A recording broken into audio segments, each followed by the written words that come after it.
नमस्कार. आपल्या अभ्यास वर्गाला आपण सुरुवात करूया. सुरुवातीला जयश्रीताई सोहनी यांना मी विनंती करते की त्यांनी अभंग म्हणावा आणि आपल्या अभ्यास वर्गाला सुरुवात करावी.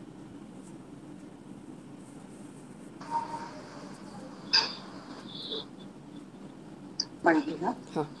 चल धावता धाव धाव रे सदया, चैतन्य ब्रह्म गुरुराया. हा संस्कृतीचा सागर भरला भारी, वृत्तीच्या लोटल्या लहरी. हा मायेचा भोवरा घर घर फिरवी, निघू कसा सुटे ना वारी. पळ घटकारे युग समभासती वैरी, दमधरू असा कोठवरी. बहु उपाय मज सुसविती, करी विवेक म्हणती चित्ती. उपजेल सहज मग शांती, परिहात मला कोणी न देवरयाया. चैतन्य ब्रह्म गुरुराया. हे दुःख आता सांगू कोणा देवा, करू सांग कुणाचा धावा. तुझ वीण खरा कोण आम्हाला देवा, आळवू कोणत्या नावा. तुझ पाहू कुठे असशील कोठे देवा, जाऊ मी कोणत्या गावा. क्षीरसागरी तळवटी बसला, गिरी कुहरी किंवा लपला. उसुतरी सख्या कोणाला, का येईना माझी दया तुझ सदया. चैतन्य ब्रह्म गुरुराया. तुझ सारिखा पाठी राखा मज असता, ही कशी लागली चिंता. ही नदी न परी लेकरू तुमचे असता, तिळभरी नाही का सत्ता.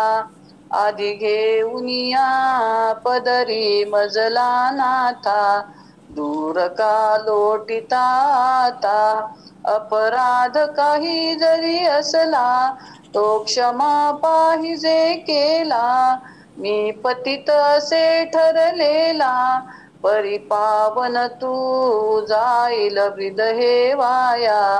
चैतन्य ब्रह्म गुरुराया.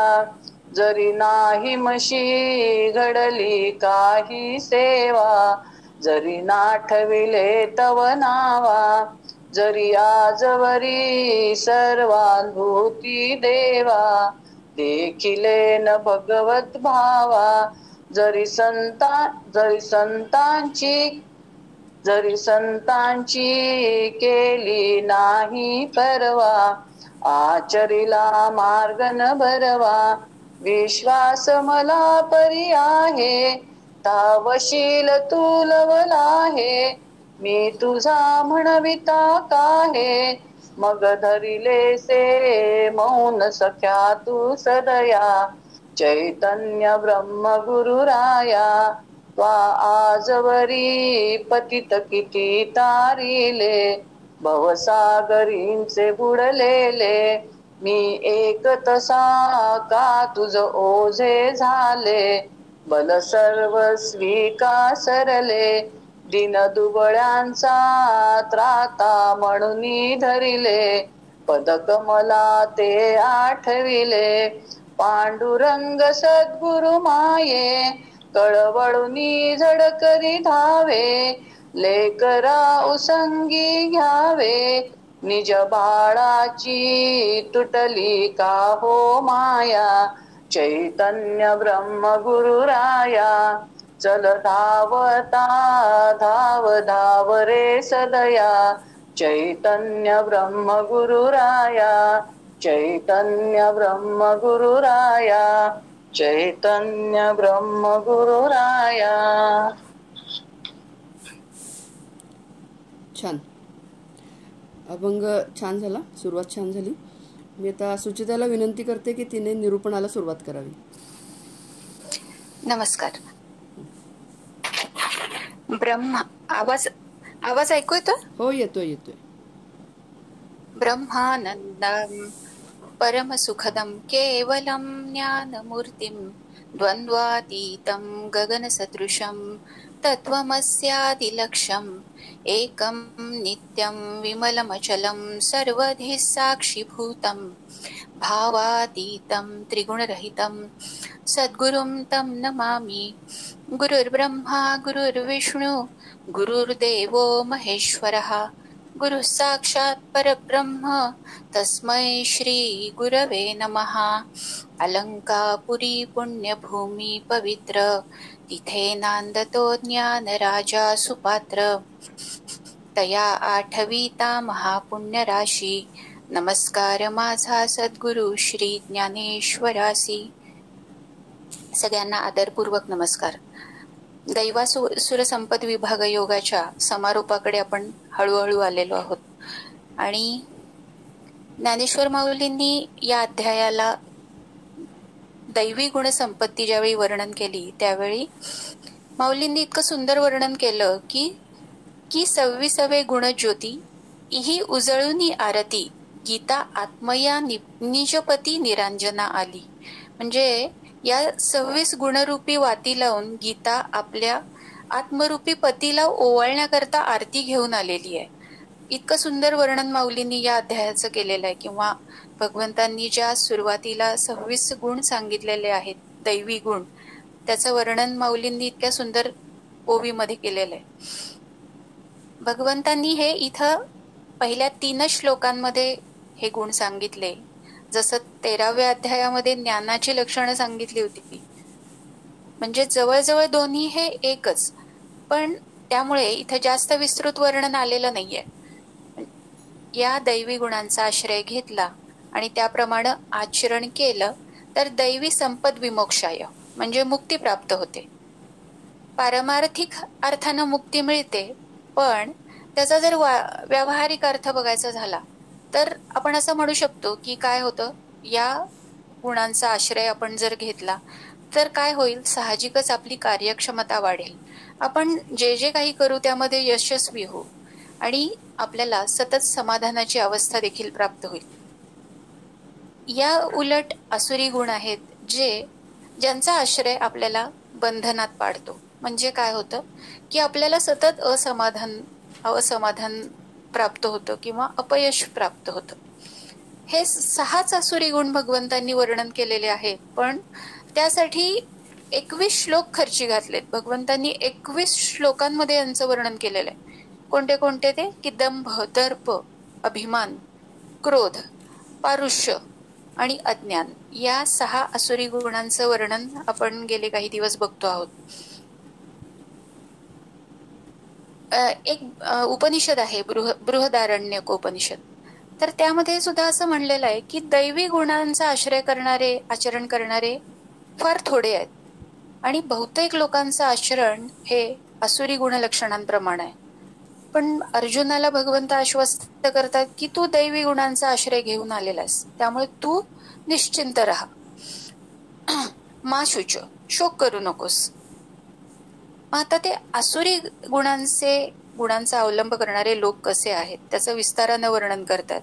आसुरी गुणांचा आश्रय घेऊन त्याप्रमाणे आचरण केलं अर्थातच त्या माणसाच्या कृतीतून ते गुण दृष्टीस पडतात आणि ती व्यक्ती आसुरी व्यक्तिमत्वाची आहे असं आपण त्याला संबोधतो। अशा मनुष्याला हे समजत नाही की काय योग्य आहे आणि काय अयोग्य आहे, माझी प्रवृत्ती कशामध्ये असावी आणि माझी निवृत्ती कशामध्ये असावी। म्हणजे काय की माझ्या दृष्टीने काय योग्य आहे आणि काय अयोग्य आहे असा विवेक त्याच्याकडे असत नाही। त्याचे आचार विचार अस्वच्छ असतात आणि त्याचं वागणं अशोभनीय असतं। आपण आजूबाजूला आपल्या व्यवहारामध्ये अशी अनेक माणसं बघतो। मग प्रवृत्ती आणि निवृत्ती म्हणजे काय हे मनुष्य जाणत नाही। आपण तर याचा अर्थ जाणतो का? म्हणजे प्रवृत्तीचा अर्थ असा की व्यवहार करावा पण करत करत परमात्म्याकडे जावं, आणि निवृत्ती म्हणजे परमात्म्याकडे जाण्यासाठी संसार व्यवहारातील आसक्तीचा त्याग करावा। म्हणजे या दोन्हीतली समानता काय तर परमात्म्याकडे जाणं। म्हणजे संसार करत करतही परमात्म्याकडे जाणं आणि निवृत्ती मार्गानं सुद्धा निवृत्तीपर त्यागानं सुद्धा परमात्म्याकडे जाणं. मग इथं आपण असं लक्षात घ्यायचंय की कोणत्याच गोष्टीचा म्हणजे प्रवृत्तीपर संसाराचा किंवा निवृत्तीपर त्यागाचा दोन्हीचाही अतिरेक नसावा. म्हणजे संसार करणं म्हणजे प्रवृत्ती आणि संसाराचा त्याग म्हणजे निवृत्ती. मग या दोन्हीपैकी कोणत्याच गोष्टीचा अतिरेक करून चालणार नाही, अति झोपून चालणार नाही किंवा बिलकुल न झोपताही चालणार नाही. तेव्हा प्रवृत्ती सोडून निवृत्त केव्हा व्हावं आणि निवृत्त झाल्यावर सुद्धा प्रवृत्तीपर कसं वागावं हे दोन्ही जमायला हवं. म्हणजे शास्त्र आपल्याला असं सांगतं की दर 3 तासाच्या श्रमाला 1 तासाची झोप हवी. म्हणजे त्यातलं मर्म आपण एवढंच घेतलं की आपल्याला रोज 8 तास झोपलं पाहिजे. पण विचार असा केला की हे कोणासाठी आहे? जो उरलेले 16 तास श्रम करेल त्याच्यासाठी 8 तासाची झोप हवी आहे. हे 16च्या 16 तास आपण काही श्रम करत नसतो. ना शारीरिक श्रम असतात ना वैचारिक किंवा बौद्धिक श्रम आपल्याला असतात. 16 तास आपण कधीच कार्यरत असत नाही. मग आपल्याला 8 तासाची झोप आवश्यक आहे का? असा विचारही आपण कधीतरी करायला पाहिजे. आता भगवंत इथं ज्या आसुरी वृत्तीचं वर्णन भगवंत करतात ते काय म्हणतात की हे जगत असत्य आहे, हे जग खोटं आहे. म्हणजे काय? आश्रयरहित आहे, ईश्वर रहित आहे असं ते मानतात. मग म्हणजे हे जग जर दिसतं आहे तर ते खोटं कसं असेल? आणि दुसरा असा विचार आहे की हे जग सतत बदलत आहे, मग ते खरं तरी कसं असेल? म्हणजे सतत बदल होत आहे या जगामध्ये, सातत्यानं अगदी प्रत्येक क्षणाला बदल होत आहे. पण हा बदल कुणाला समजेल? ज्याच्यात काही बदल होत नाहीये त्यालाच हा बदल जाणवेल. म्हणजे कसं आहे की एक साधं उदाहरण बघितलं की मी रेल्वेतून प्रवास करते आणि मी ज्यावेळी बाहेर बघते त्यावेळी सगळं बाहेरचं म्हणजे काय जमीन असेल, डोंगर असतील, झाडं असतील, सगळं पळताना दिसतं. प्रत्यक्षात काय आहे की रेल्वे पळतीये. पण रेल्वेत बसल्या कारणानं मी त्या रेल्वे सोबत पळत आहे, पण मला ते पळणं जाणवत नाही. तेच जर मी रेल्वे क्रॉसिंगवर उभी असेल तर मला काय जाणवेल की रेल्वे पळतीये. त्याप्रमाणे हे जग सतत बदलते, पण या जगताचाच आपण एक भाग असल्यामुळं आपल्याला तो बदल जाणवत नाही. मग हा बदल कुणाला जाणवतो? तर या सृष्टीच्या जगताच्या बाहेर उभं राहून त्याच्याकडे तटस्थपणे त्रयस्थपणे जो बघतो त्यालाच हा बदल जाणवतो. आणि या जगताच्या बाहेर कोण आहे? कोण आहे या जगताच्या बाहेर? असं त्रयस्थपणे बघणारा हा कोण आहे जगताच्या बाहेर? तर तो सृष्टीकर्ता आहे, तो सत्य तत्व आहे, तो ईश्वर आहे.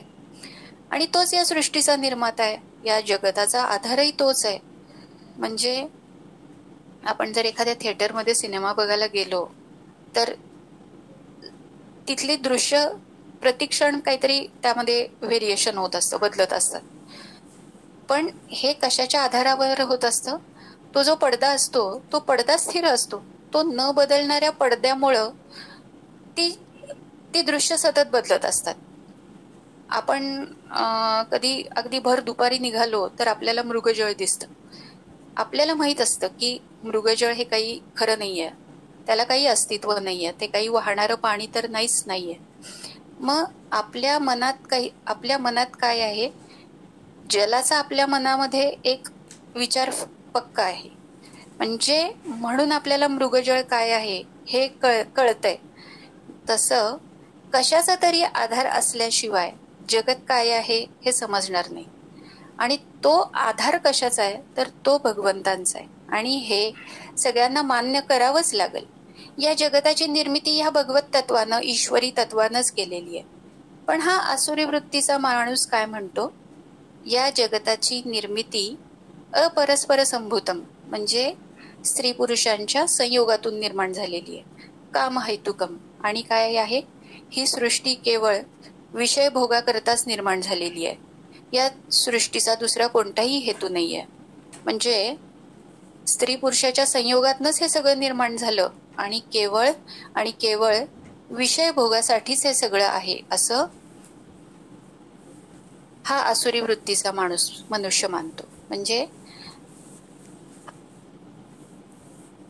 ही आसुरी वृत्ती असं जर आपण म्हणलं की या आसुरी वृत्तीच्याच हिरण्यकश्यपूचा मुलगा भक्त प्रल्हाद तो महान भगवत भक्त झाला. म्हणजे तो दैवी गुणांनी युक्त झाला. म्हणजे ईश्वरी सत्ता न मानणाऱ्याच्या घरामध्येच अगदी महान असा ज्याचा आदर्श सगळ्यांनी घ्यावा.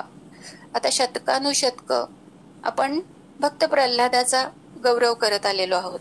म्हणजे ही ईश्वरी सत्ता आहेच आहे.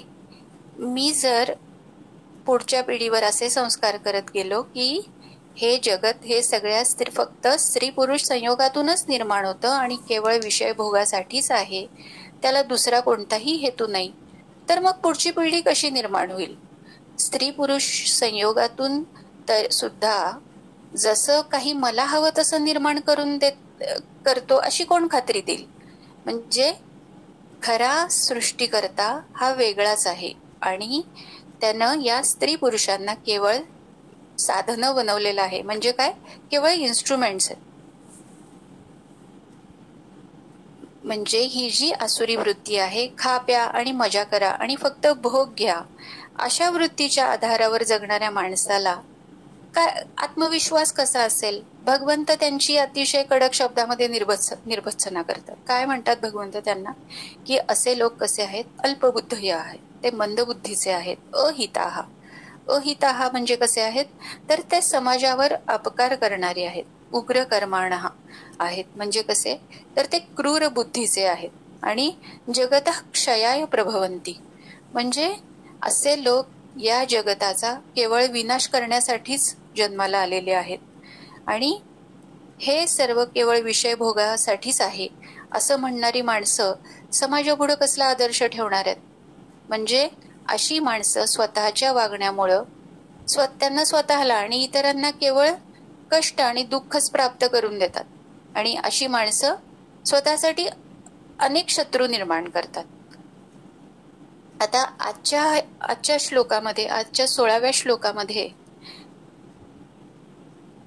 परमात्म्याला विन्मुख झालेला आसुरी संपत्तीच्या लोकांना जिवंतपणी अशांती, संताप इत्यादी तर असतेच, परंतु मृत्यूनंतरही त्यांची काय गती होते हे भगवंत या अनेक चित्त विभ्रांता या 16व्या श्लोकामध्ये सांगतात. तावरे मॅडमना मी विनंती करते की या 16व्या श्लोकाचं आणि त्यावरच्या माऊलींच्या ओव्यांचं वाचन करावं.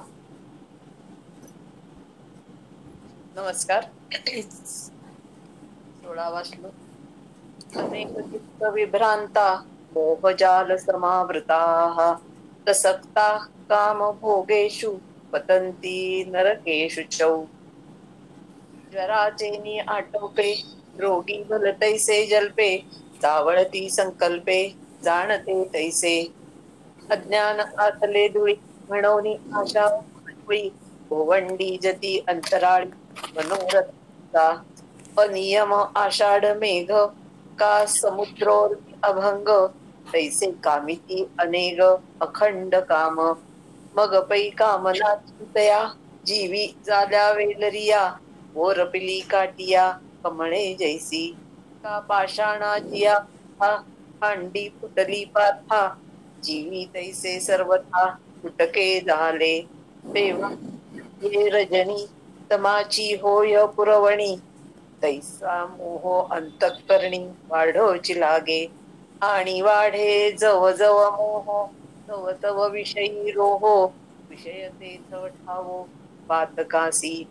पापे आपले थावे जव करीती मेळावे तव जिताची आघवे येती नरक. म्हणून का सुमती जे मनोरथा पाळीती ते असुर येती वस्ती तया ठाया. जेथे असिपत्र तरुवर कधी रांगाराचे डोंगर तातला तेली सागर ताती. तेथ यातनांची श्रेणी हे नित्य नवी समजातणी पडती तिये दारुणी नरक लोकी. ऐसे नरकाची आसे दे भागीन जे जे जन्मले तेही ते भोगले. यजती यागी हिरवी यागाधिक क्रिया लहाणे तेची धनंजया परी विफळती आचरोनिया. नाटकी जैसे वल्लभाचिया उजरिया आपणया पती कुस्त्रिया जोडोनी तोषिती जैसिया आहे वपणे.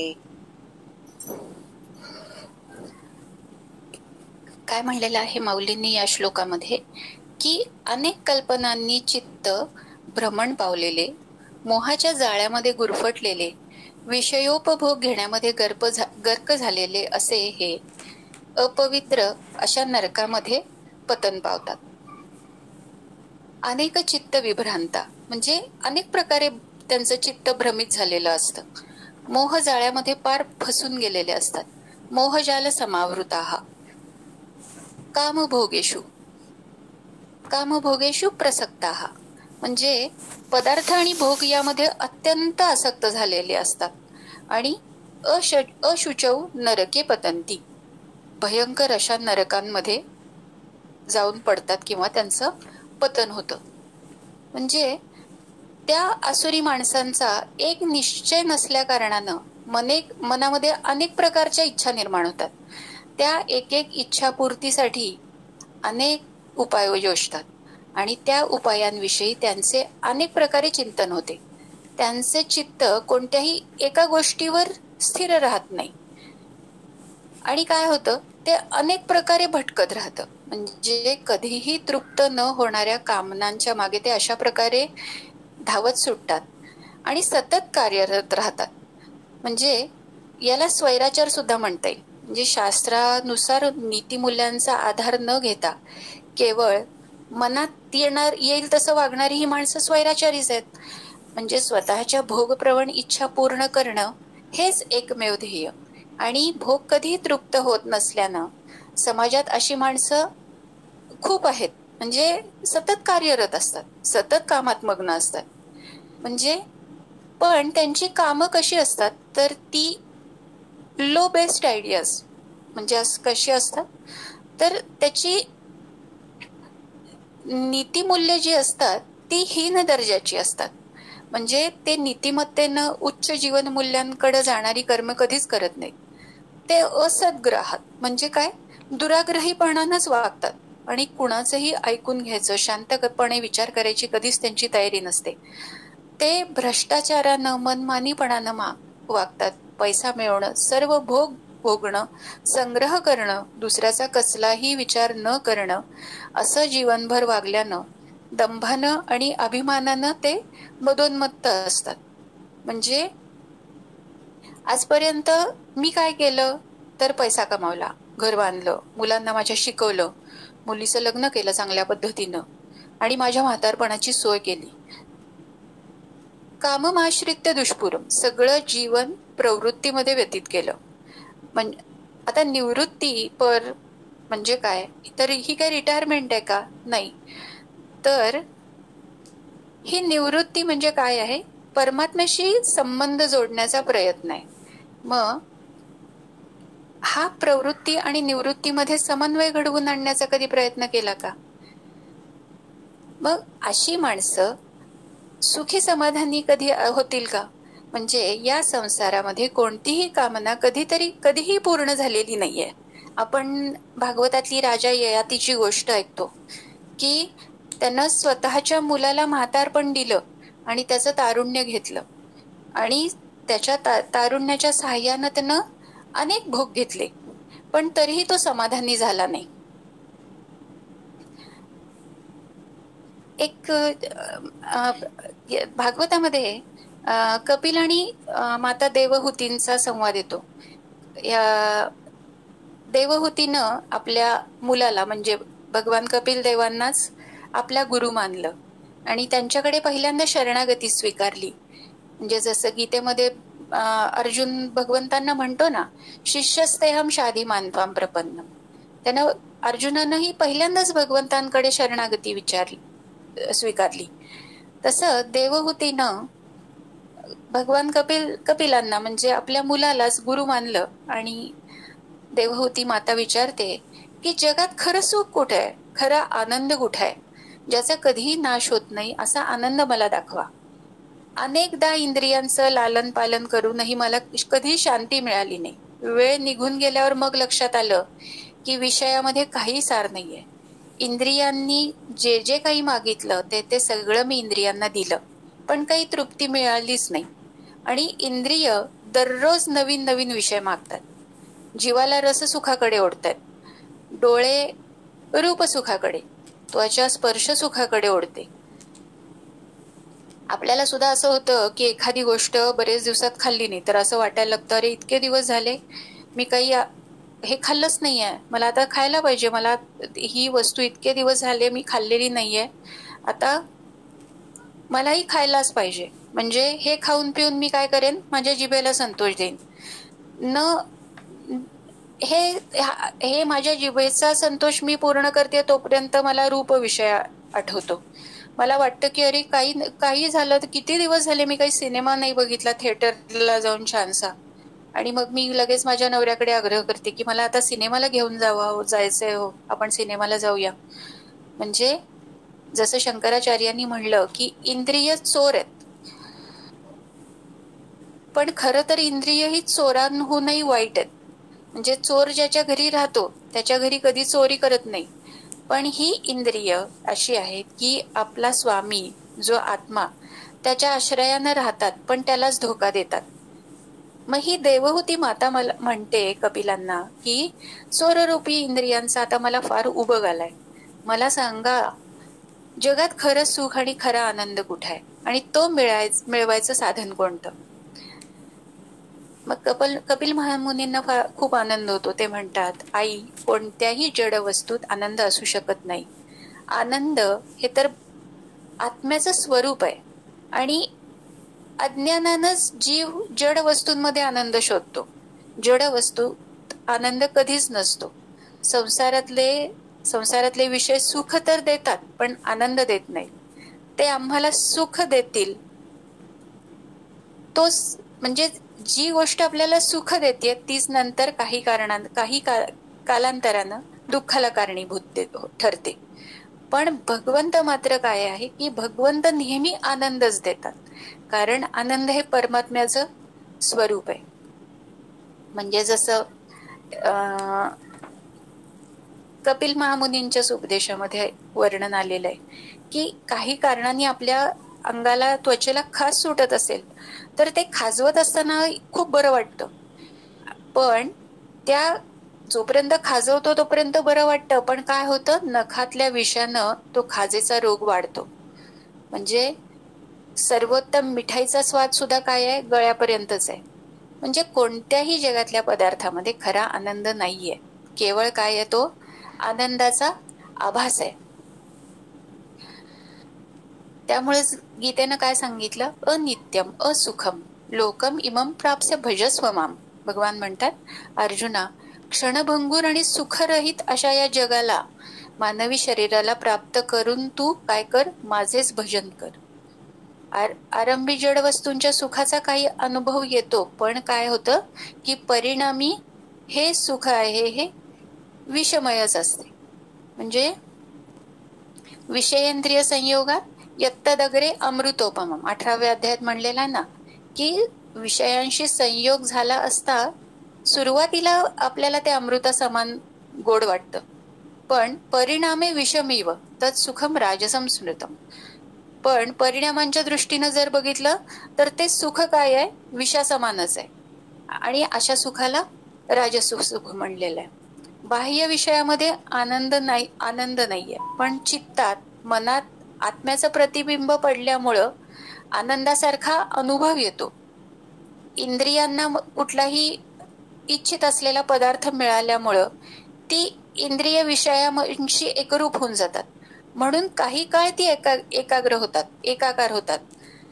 अशा वेळी काय होतं, चित्तामध्ये आत्म्याचं प्रतिबिंब पडतं, त्यामुळं आनंदाचा भास होतो. म्हणजे जगातल्या विषयांमध्ये जोवर माझं मन फसलेलं आहे तोपर्यंत मी कधीच खऱ्या रीतीनं आनंदी होऊ शकणार नाही. जसं थंडावा किंवा शीतलता हे पाण्याचं सहज स्वरूप आहे, तसं आपल्या आत्म्याचं आनंद हे स्वरूप आहे. आत्मा आणि परमात्म्याचं मिलन हाच परमानंद आहे. मग या भगवंतामध्येच माझं मन तल्लीन व्हायला लागलं, रमायला लागलं, म्हणजेच मी खऱ्या अर्थानं आनंदी होईन. कपिल मुनी आईला सांगतायत की आपल्या मनाला हे वारंवार शिकवावं की जगातल्या जड पदार्थामध्ये सुख नाहीये. झोपेमध्ये सगळ्या गोष्टींचा विसर पडतो म्हणून आनंद मिळतो. सगळ्या जगाचा आपल्याला विसर पडल्यानंतरच गाढ झोप लागते. आत्मा कसा आहे? नित्य शुद्ध आणि आनंद रूप आहे. सुख दुःख हे मनाचे धर्म आहेत. मन निर्विषय झालं कीच खरा आनंद मिळतो.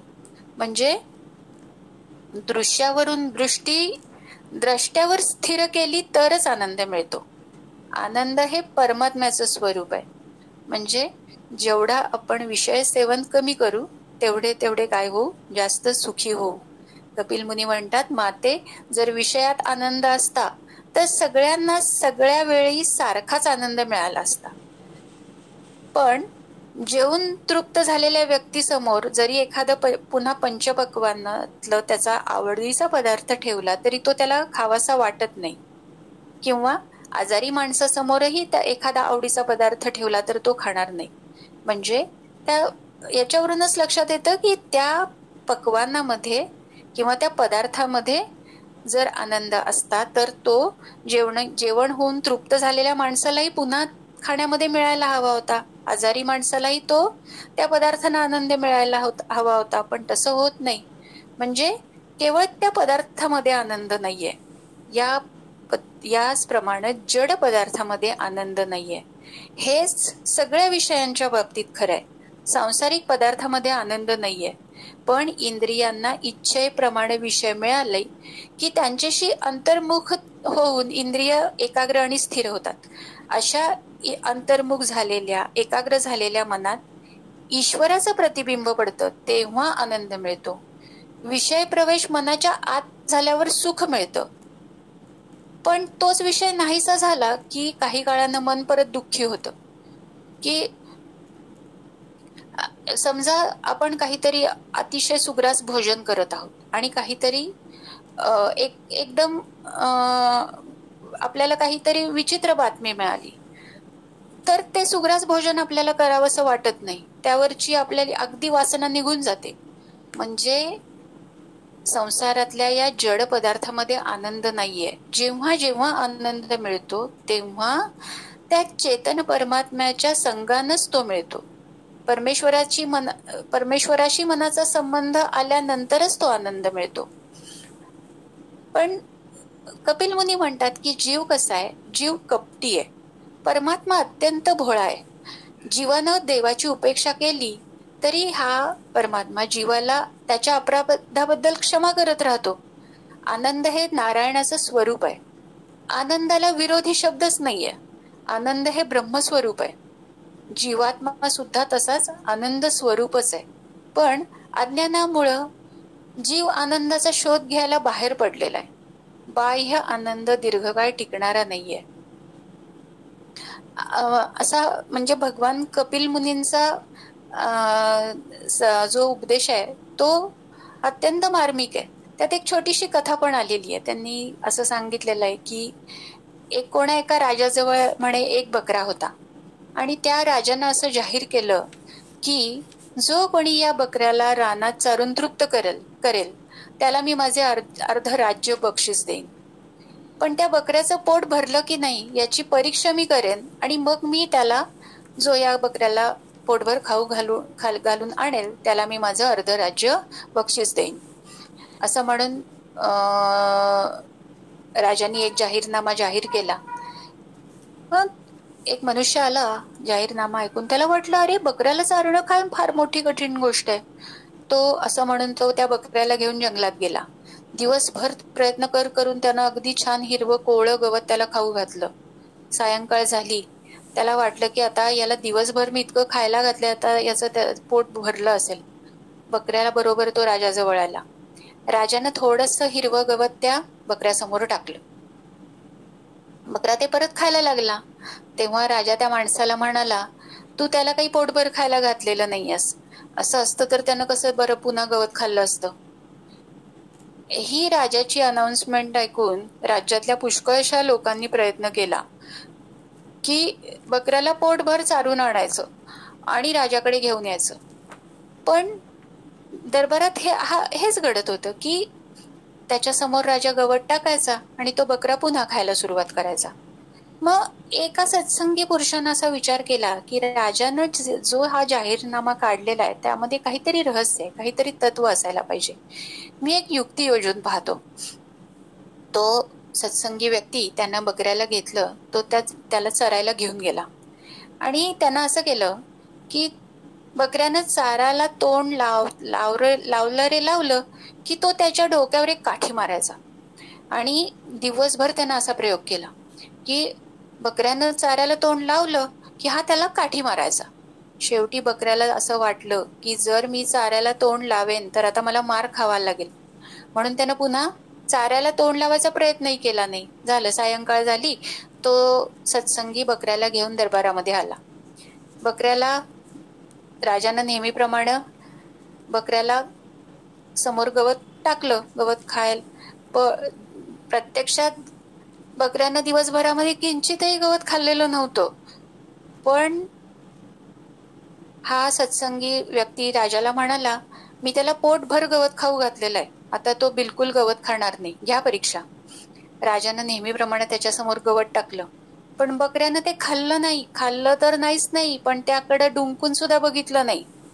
बकऱ्याच्या मनात ही धास्तीच बसलेली होती की मी जर गवत खाईन तर मला चांगला मार खावा लागेल, म्हणून त्यानं गवत खाल्लं नाही. तर ही कथा सांगून भगवान मुनी, कपिल मुनी आईला म्हणतात की हा बकरा म्हणजे आमचं मन आहे. या बकऱ्याला चारायला नेणारा जो आहे ना, तो जीवात्मा आहे. राजा म्हणजे परमात्मा आहे. तर या मनाला मारा, मनावर अंकुश ठेवा. मन चांगलं होईल आणि जीवनही चांगलं होईल. मनाला विवेकरूपी छडीनं रोज मारा. भोगानं कधीच जीव तृप्त होणार नाहीये, त्यागातच खरी तृप्ती सामावलेली आहे. मन अहंकार आणि ममतेनं भरलेलं आहे. मन जेव्हा जेव्हा काही मागणी करेल तेव्हा विवेकरूपी छडीनं त्याला ठोकून काढा, म्हणजे ते ताळ्यावर येईल. संसारासंबंधी वैराग्य उत्पन्न होण्याचा एकच उपाय आहे असं मुनी म्हणतात की जो गीतेमध्ये सुद्धा श्लोक येतो, जन्म मृत्यू जरा व्याधी दुःख दोषानुदर्शन. म्हणजे जगात सुखी होण्याचे दोनच मार्ग आहेत, एक ज्ञानमार्ग आहे आणि दुसरा भक्ती मार्ग आहे. ज्ञानमार्ग म्हणतो सगळं काही सोडून परमेश्वराच्या मागं लागा, वैराग्याशिवाय काही ज्ञान मिळणार नाहीये. ज्ञानमार्गामध्ये वैराग्य मुख्य आहे. ज्ञानी सर्व काही सोडून एका भगवंताला धरून असतो. कारण या मार्गामध्ये मुख्य काय आहे तर त्याग आहे. आणि भक्ती मार्ग म्हणतो सर्वस्वाचा त्याग करणं तर फार कठीण आहे. सगळ्यामध्ये ईश्वर आहे, त्यामुळे सगळ्यांवरती विवेकानं प्रेम करा. भक्ती मार्गामध्ये काय आहे, समर्पण प्रमुख आहे, समर्पण मुख्य आहे. या भक्ती मार्गाचे भगवान श्रीकृष्ण, भगवंत आचार्य म्हणजे भगवंत सगळ्यांवर निर्हेतुक प्रेम करतात. आपल्याला आपण त्या आरती म्हणताना म्हणतो ना श्रीवत्सलांछन, ती काय कथा आहे आपण ऐकली सुद्धा असेल की भृगु ऋषी कोण श्रेष्ठ आहे देवांमध्ये ही परीक्षा घ्यायला गेले. तसे ते वैकुंठातही आले.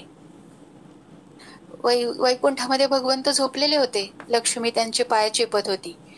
भृगूला वाटलं की याची आपण परीक्षा करायला आलेलो आहे खरं, पण हा तर निवांत झोपलेला आहे आणि याची पत्नी याचे पाय चेपते, म्हणजे हा नक्कीच विलासी असावा. त्यांना असं वाटलं अरे याला देव कोण म्हणेल, मी तर याची परीक्षा घ्यायला आलेलो आहे. म्हणून त्यांनी भगवंतांच्या छातीवर लाथ मारली. जी भगवंत आपण म्हणतो ना की ते आज अगदी प्रेमानं ती भृगु ऋषींची लाथ, आपल्या छातीवरची लाथ मिरवतात. या लाथ मारणाऱ्या ऋषीवर सुद्धा भगवंतांनी प्रेम केलं.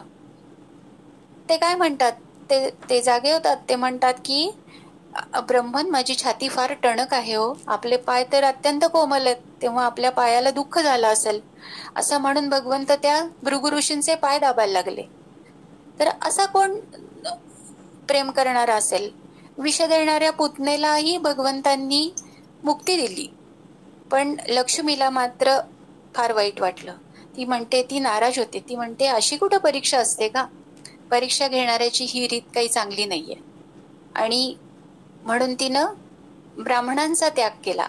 असं मी ब्राह्मणांच्या घरी जाणार नाही म्हणून आपण नेहमी पूर्वीच्या कथांमध्ये तर असं ऐकतो की एक गरीब ब्राह्मण होता. म्हणजे या घटनेनंतर लक्ष्मी ब्राह्मण लोकांवरती, ब्राह्मण समाजावरती नाराज झाली, असा एक समज आहे.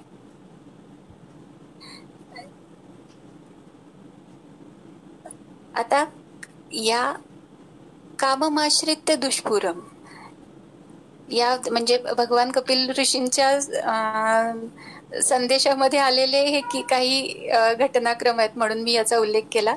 याशी रिलेटेड किंवा संदर्भात येत आहेत असं मला वाटल्यामुळे मी त्यांचा उल्लेख केला. आता जसं आपण ययातीची गोष्ट बघितली होती की म्हणजे ही गोष्ट, त्यांनी आपल्या मुलाचं तारुण्य घेतलं आणि अनेक भोग घेतले, पण या भोगवासना कधीच कोणाच्या पूर्ण झालेल्या नाहीयेत. आणि या अशी कर्मे करणाऱ्यांना परिमेयाम चिंताम, अनंत काळजा निर्माण झालेल्या आहेत. म्हणजे ही माणसं चुकीच्या कल्पनेत वावरतात की हे जीवन म्हणजे असंच चालायचं.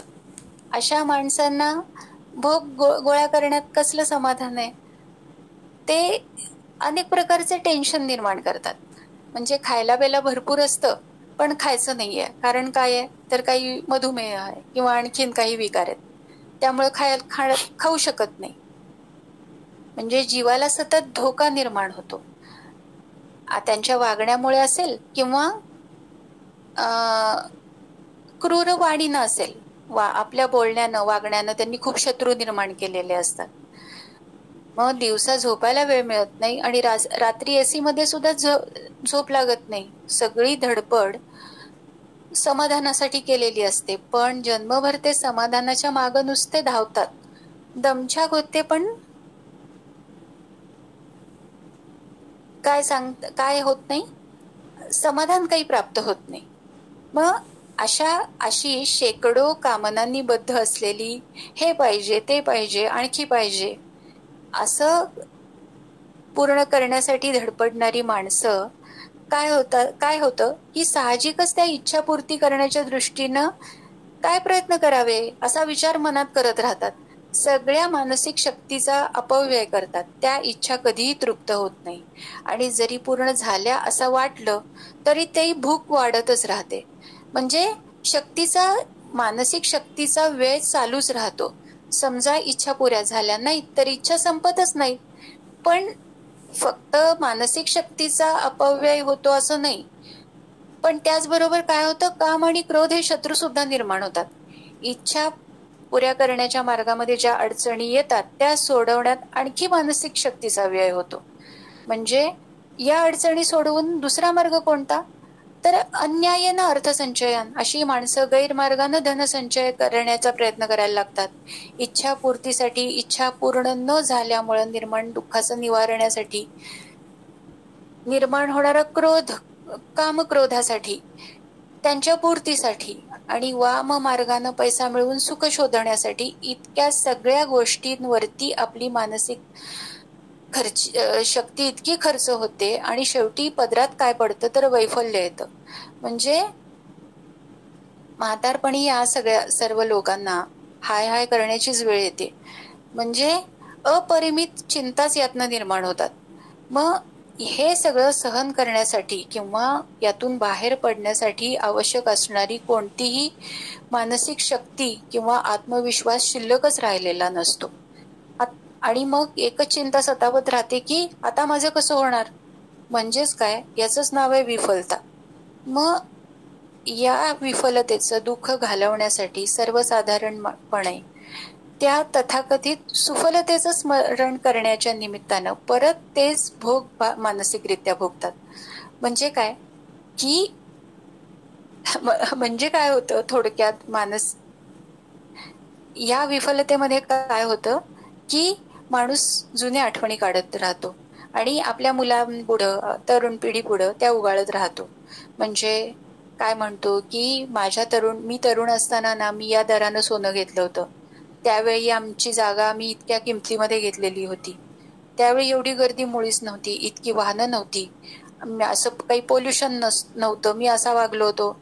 म्हणजे हे ऐकण्यामध्ये ही सगळी त्यांची बडबड ऐकण्यामध्ये तरुण पिढीला मुळीच स्वारस्य असत नाही. कारण त्यांच्या पुढे त्यांचं आयुष्य असतं, त्यांचे काही आता नवीन मुलांचे नोकऱ्यांमधले टार्गेट्स असतात, त्यांच्या आणखीन काही त्यांच्या व्यवधानं त्यांच्या पुढे असतात. मग ही पिढी या लोकांना टाळायला लागते आणि 2 पिढ्यांमध्ये संभाषण कमी होतं, म्हणजे ज्याला आपण जनरेशन गॅप म्हणतो. म्हणजे आमच्या वेळी असं नव्हतं, आमच्या वेळी असं काही तोंडवर करून बोलायची सोय नव्हती, असं जे काही आपण ऐकायला मिळतं. मग हे काय होतं की अशा पद्धतीच्या वागणुकीमुळं ही माणसं बाकीच्यांना नकोशी होतात. मग असा एक किंवा दुसरा प्रकार काय होतो की अन्यायेनं अर्थसंचयन, म्हणजे अजून जर धनसंचय केलेला असेल तर आसुरी माणूस अजूनही त्या धनाच्या दंभ मान अहंकार मिरवण्यातच मग्न असतो. मी कसं जीवन जगलो त्या अभिमानाचं वर्णन तो मुलांना सतत सांगत असतो. म्हणजे एका बाजूनं त्यानं स्वत्व काही सोडलेलं नसतं आणि दुसऱ्या बाजूनं तो पुढच्या पिढीला सप्रेस करण्याचा प्रयत्न करत असतो. म्हणजे अशा मुलांच्या बाबतीत सुद्धा काय होतं, अशा लोकांच्या बाबतीत मुलांना ते स्वतंत्रपणे काहीच करू देत नाहीत, आत्मविश्वासच त्यांच्यामध्ये काही निर्माण होऊ देत नाहीत. म्हणजे जसं एखाद्या मोठ्या वृक्षाच्या खाली दुसरं लहान कुठलंही झाड वाढत नाही ना, तसं त्या मुलांची अवस्था होते. म्हणजे एका पद्धतीनं वैफल्यग्रस्त असलेला मनुष्य पुढच्या पिढीला अशा पद्धतीनं त्रासदायक ठरू शकतो, किंवा जो अत्यंत काय म्हणायचं सो कॉल्ड सक्सेसफुल आयुष्य जगलेला आहे तो सुद्धा मनुष्य एका पद्धतीनं एक दंभ किंवा अहंकार मिरवत राहतो की त्या धनाचा मद त्याला नेहमीच तो दुसऱ्यांवरती, म्हणजे मी सगळी तुमच्या भविष्यासाठी तरतूद करून ठेवलेली आहे. पण हे कसं आहे की मला माझ्या कुटुंबांचा चरितार्थ चालवण्याची माझी जबाबदारी आहे, पण त्यापेक्षा जास्त अर्थसंचय करणं हे नक्कीच अन्याय आहे. म्हणजे माझ्यासाठी, माझ्या मुलांसाठी, माझ्या नातवासाठी, पुढच्या अनेक पिढ्यांसाठी जर तो संचय होत असेल आणि संचय चालूच राहत असेल तर मला खरोखरच याची गरज नाहीये. आणि ते जे म्हणलेलं आहे की हा अन्याय ना अर्थसंचयन असाच आहे हा. मग भगवंत याचं वर्णन करताना म्हणतात की मी हे मिळवलेलं आहे, म्हणजे एकच सेकंद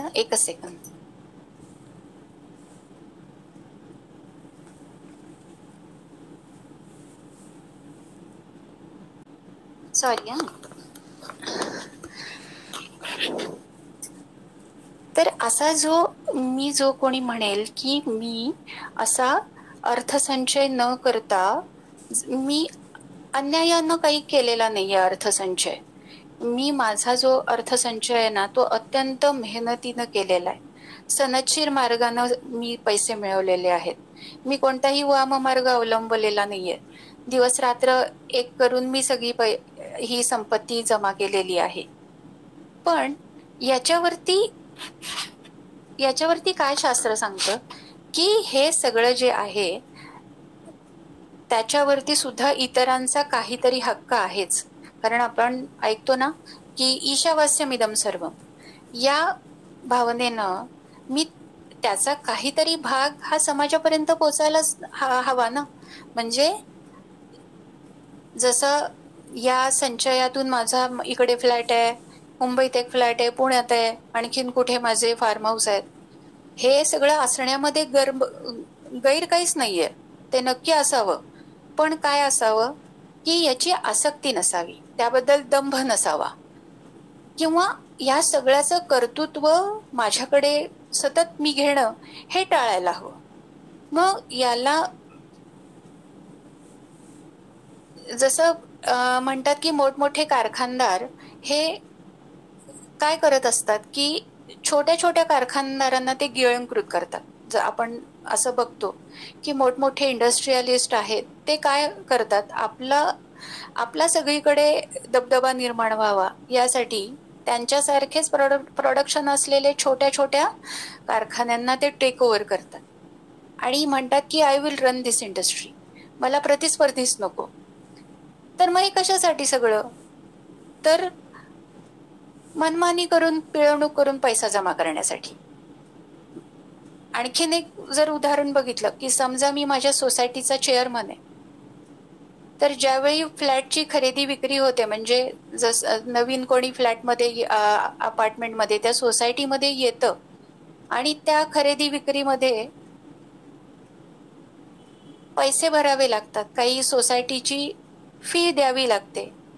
तर इथे त्या सोसायटीच्या चेअरमनची इतकी आरेरावी चालते, पण तोच दुसरा तिथे कोणी चेअरमध्ये असेल तर मग मात्र हा म्हणतो की त्याचं वर्णन करताना तो म्हणतो की हा आसुरी प्रवृत्तीचा आहे, हा अगदी माणूस पैसे खाणार आहे, असं त्याची. पण हेच ज्यावेळी माझ्याकडे होतं त्यावेळी माझी भाषा कशी होती हे विस्मरण झालेलं असतं. म्हणजे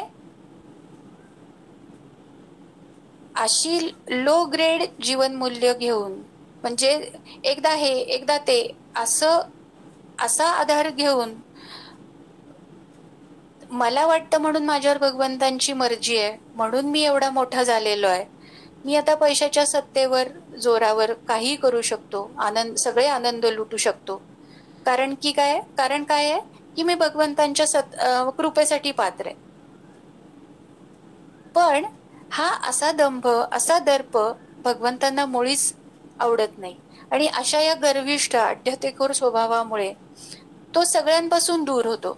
कारण तो समजत असतो की हे कोणी माझ्या बरोबरचं नाहीये, म्हणजे हे माझ्या लायकीचेच नाही आहेत. अशा व्यक्ती खूप असतात समाजामध्ये की ते खरं तर पैसा आणि सत्ता याच्या मागे लागलेले असतात, पण इतर माणसांना इतके हीन दिन समजत असतात की ते कोणाशी व्यवस्थित बोलतही नाही.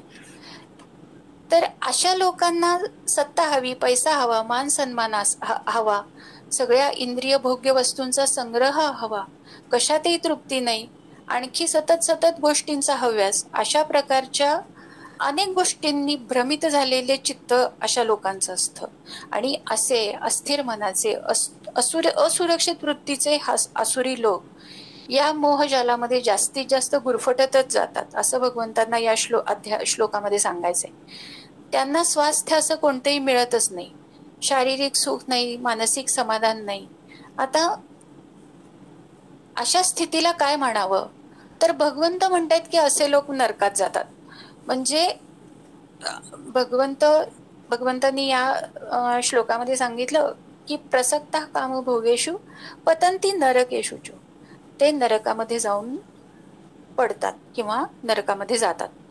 आता स्वर्ग किंवा नरक ही भौगोलिक ठिकाणं आहेत असं आपल्या शास्त्राची म्हणजे अगदी मान्यता आहे की आसुरी लोकांची स्वतःची करून घेतलेली ही अशी स्थिती म्हणजे नरकच नाही का? म्हणजे एक व्यावहारिक अर्थ बघितला की जर कोणीही तुमच्याशी व्यवस्थित बोलत नसेल, तुम्ही अगदी एकटे पडलेला असाल तुमच्या उतार वयामध्ये आणि सगळे तुम्हाला टाळत असतील, तर हा व्यावहारिक जगामधला एक प्रकारचा नरकच आहे. पण शास्त्रानं नरकांची केलेली वर्णन आहेत ना, तर भागवतामध्येच पाचव्या स्कंधामध्ये वर्णन केलेले नरक, एक सेकंद हा,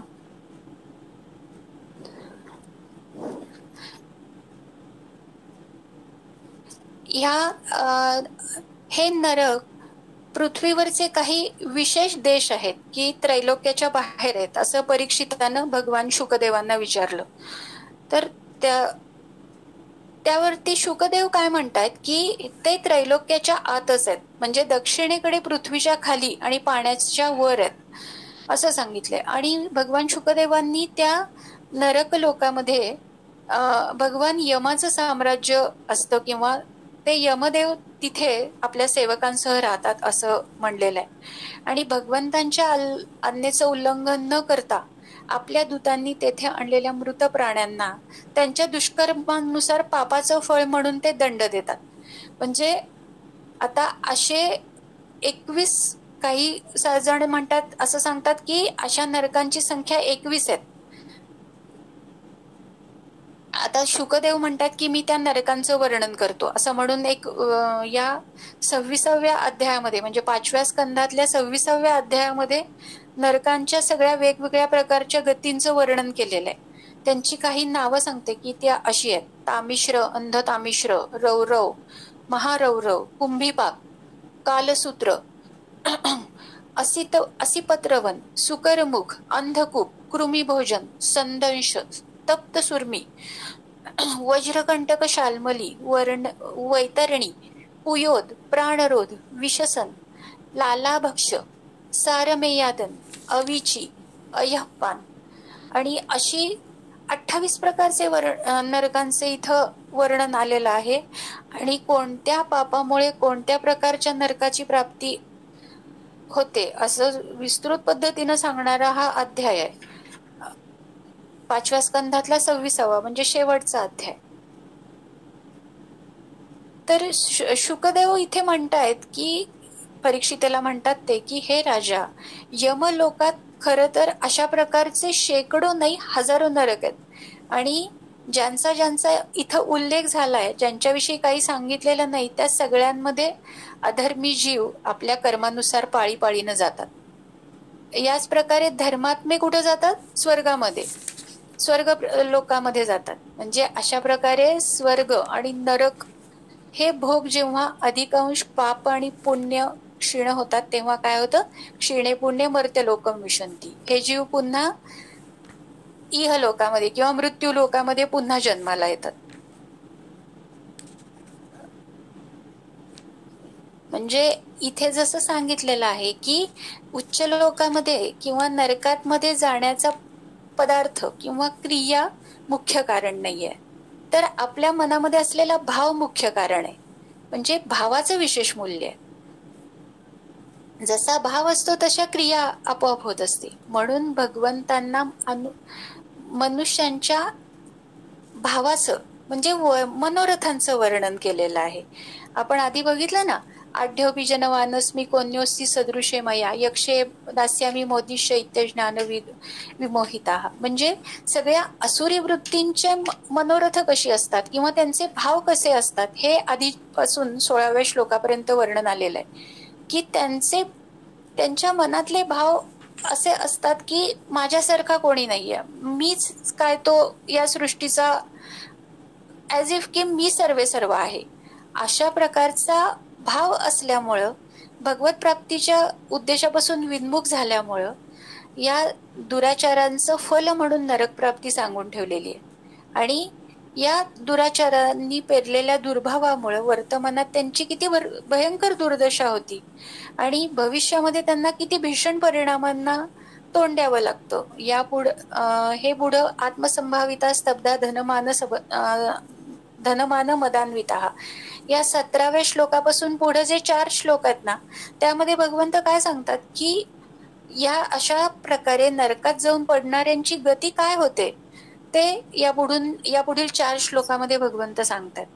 ते आपण पुढच्या वेळी पाहूया. ही आजची सेवा भगवंतांच्या चरणी अर्पण करून मी थांबते. श्रीकृष्णार्पणमस्तु. छान निरूपण, छान झालं. मी सुनीता ताईंना विनंती करते की त्यांनी आरती म्हणावी. नमस्कार, ऐकू येते? हो, येते. आरती म्हणते. जय भगवत गीते, जय भगवत गीते हरि कमल विहारिणी सुंदर सुपुनीते जय भगवत गीते कर्म सुमर्म प्रकाशिनी कामासक्ति हरा तत्वज्ञान विकाशिनी विद्या ब्रह्म परा जय भगवत गीते निश्चल भक्ति विधायिनी निर्मल मलहारी शरण रहस्य प्रदायिनी सब विधि सुखकारी जय भगवत गीते राग द्वेष विदारिणी कारिणी मोद सदा भव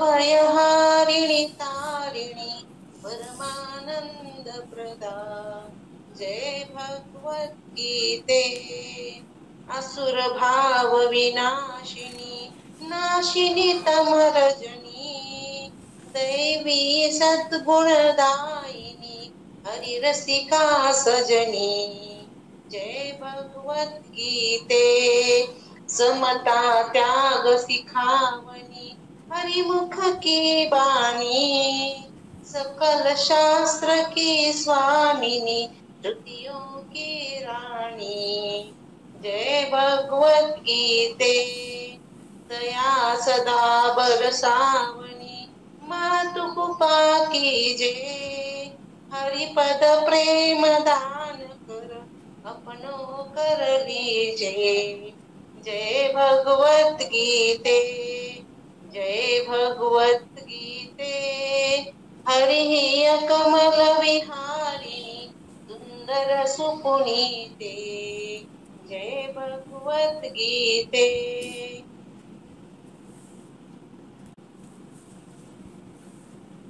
आता विश्वात्मके देवे येणे वाग्यज्ञे तोषावे तोषो निमज द्यावे पसाय दान हे जे खळांची व्यंकटी सांडो तया सत्कर्मी रती वाढो भूता परस्परे पडो मैत्र जीवाचे दुरितांचे तिमिर जावो विश्वस्वधर्म सूर्ये पाहो जो जे वांछील तो ते लाहो प्राणिजात वर्षत सकळ मंगळी ईश्वर निष्ठांची मांदियाळी अनवरत भूमंडळी भेट तू भूता चला कल्पतरूंचे आरव चेतना चिंतामणींचे